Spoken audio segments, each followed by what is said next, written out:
Trust Extermination Services.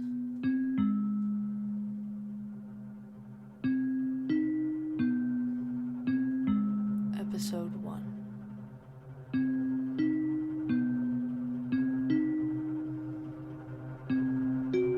Sanitize.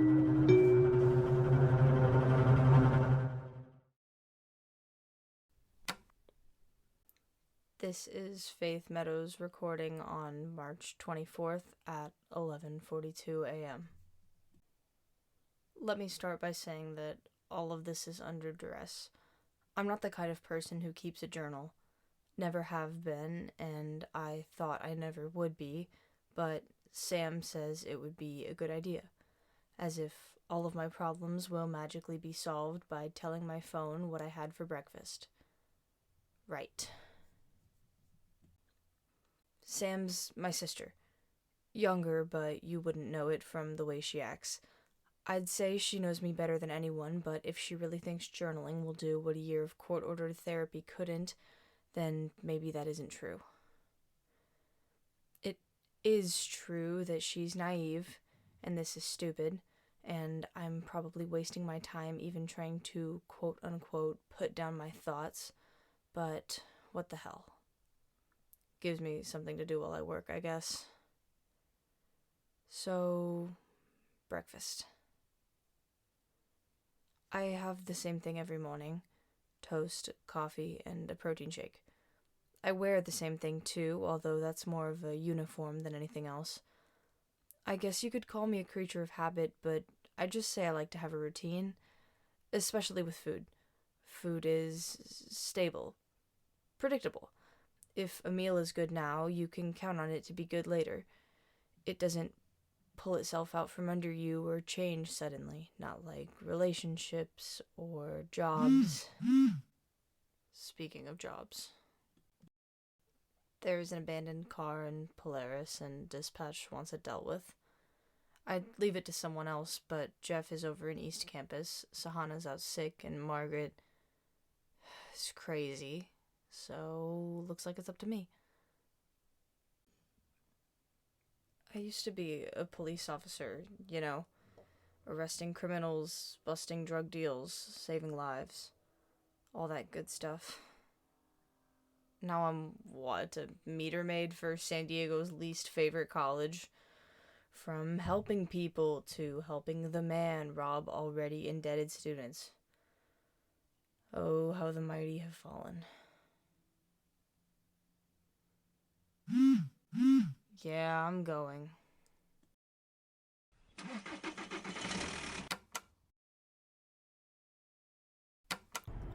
Okay, so according to Shane, the car is at the bottom of the structure. I think I know which one they're talking about.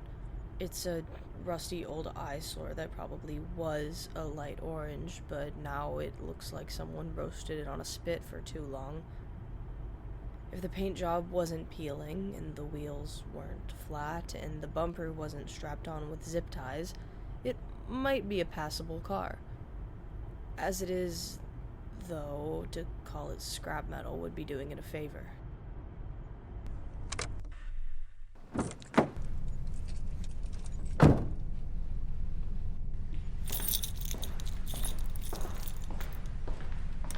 Yep, same one. Man, this thing is trashed. If it was my car, I'd abandon it too. Hell, I'd be surprised if this thing even started. As it is, there isn't much I can do. I'll photograph it, give it a ticket, and send the pictures over to campus police. Let their department pay for the actual tow truck. Let's see. Honda Civic, orange, VIN 2846, permit violation, and done. Now to just... Wait. What?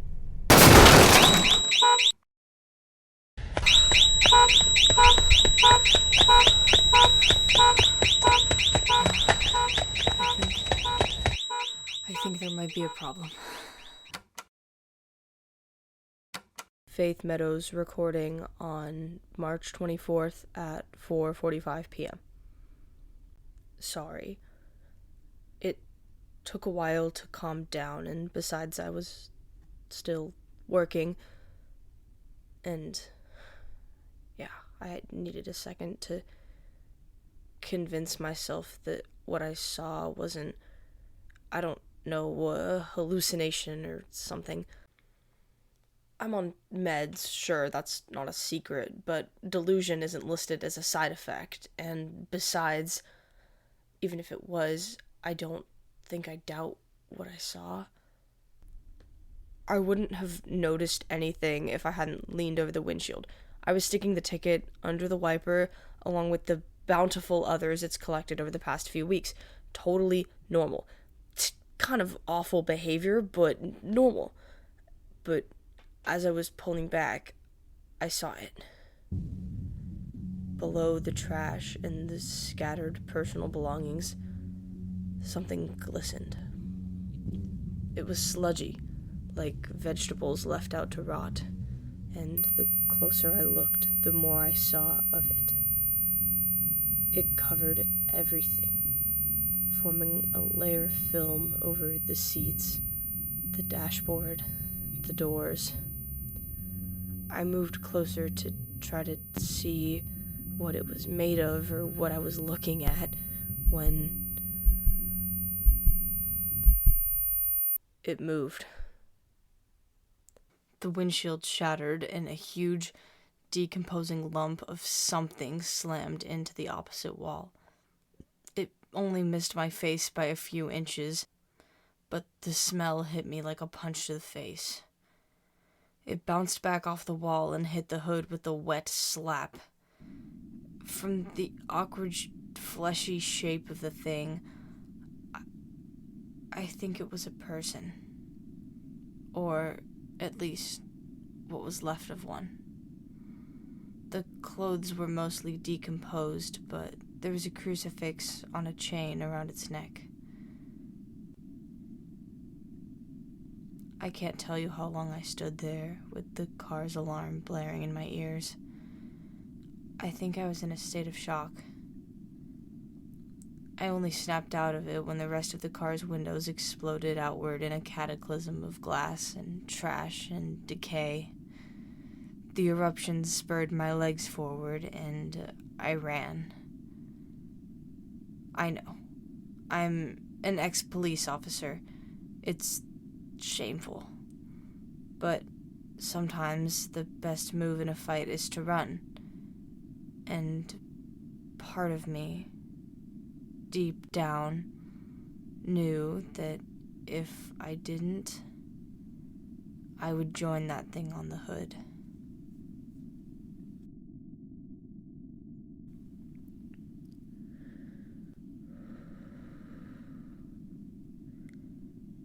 It's terrifying, isn't it? That there are things that you can't explain, no matter how badly you want to. It used to drive me crazy when I was still on the force. Those little unsolved mysteries or evidence that left only the impossible answers. But I've learned since then. I know now that just because something is scary and awful and unknowable doesn't mean it can't be killed. Now, where did I put the bleach? Faith Meadows recording on March 25th at 2:46 a.m. I'm not going to record this next part for legal reasons, but let's just say I've found myself near the parking structure with a pressure washer full of bleach, and I'm not leaving until this problem has been sanitized to hell. Faith Meadows recording on March 25th at 4:45 a.m. It was still there when I came back. The smell was the first thing that hit me. It started out faint, like a hint of sulfur in the distance, but by the time I reached the bottom floor of the structure, it was overpowering. I've smelled crime scenes, back alleyways, rotting fridges. I've even been in a room with a decayed corpse or two, and that horrible smell topped them all. When I finally reached it, I saw that the tidal wave of slop had expanded, so that the two opposite parking spaces were flooded with it as well. It didn't appear to be moving. Sam used to make slime when we were kids. She would spend a few minutes mixing together borax and glue in a bowl, then add whatever dye she could get her hands on. Personally, I never liked it. The squish of the material between my fingers always just grossed me out. I hadn't thought about it in years, but the squelching sound of the filth as I approached called to mind those same childhood sensations. Revulsion, nausea, and, as the sludge began to congeal and materialize into a form so tall it nearly scraped the ceiling of the structure, fear. The shape the problem took wasn't human. It wasn't even humanoid. It was a shifting, writhing mass of rot. Roiling under the surface of its oily flesh, I saw old takeout containers, soda cans, decomposing napkins flying around in a smorgasbord of trash. The thing shifted in place, and although it had no eyes, no mouth, I knew instinctively that it had noticed me. It knew I was there. I tightened my goggles and turned on the pressure washer. The bleach cut through the thing like high beams in the dark. It shrunk away from the spray, but I followed it with the nozzle. I was not going to let it escape. Not when I was risking getting fired just to kill it. Not when I already been fired once because of these things. The creature, the sound it made when the bleach hit it, it was like a high-pitched hiss. And it got louder and louder as more of it fell away. And it's silly of me to say, given that this thing had no lungs or vocal cords or even a discernible mouth, but I could have sworn it was screaming. Eventually, the sound faded and the last pieces of trash fell limply to the floor. I braced myself for resurgence, but it didn't get up. It's dead now, if it was ever alive at all, and at the very least, it won't be hurting anyone else anytime soon. God, I'm tired.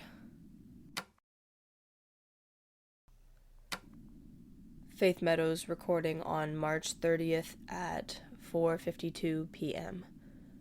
I did some digging, and I think I know who the body was. An ESTAS student named Jose Rivera vanished a few weeks ago.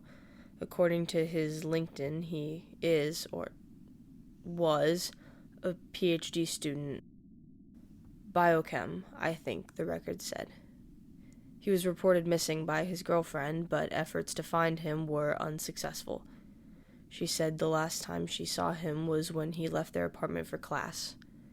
In the description the police gave the public, they said he had been wearing a Metallica t-shirt, blue jeans, and a silver crucifix around his neck. I might be wrong. I'm not a scientist or a detective, but if I'm right, then this raises some interesting questions. Especially because, according to the police report, Jose didn't drive. He didn't even have a license. So what was he doing at the bottom of Polaris? Before I go, there's something else.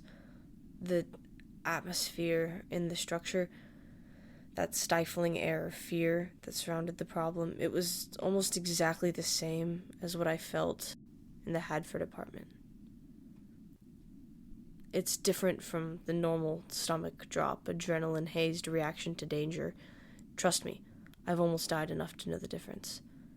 And I could have sworn, when I saw the problem rise up to its full height, that my scar started to burn. It's been painless for months. Why now? Why this? Why? I can't let Sam find out about this. She already thinks I'm crazy. I can see it in her eyes every time she talks about what happened.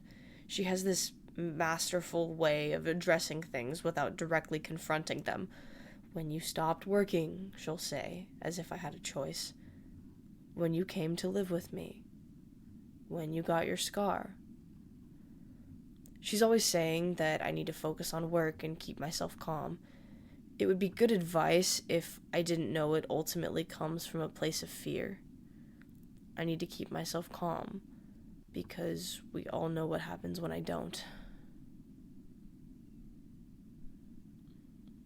I don't care what anyone says. I don't care if SDPD brushed it off as an unfortunate accident. The Hadford incident was real. I know what I saw. And if I keep finding these problems, maybe I can prove it. Maybe then someone will actually take me seriously for once. Maybe that's enough feelings for today, I think. Wow. Maybe this journaling stuff works better than I thought.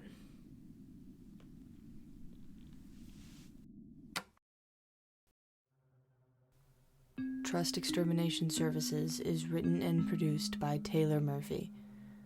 Music by Srinidhi Rangarajan. Thank you for listening.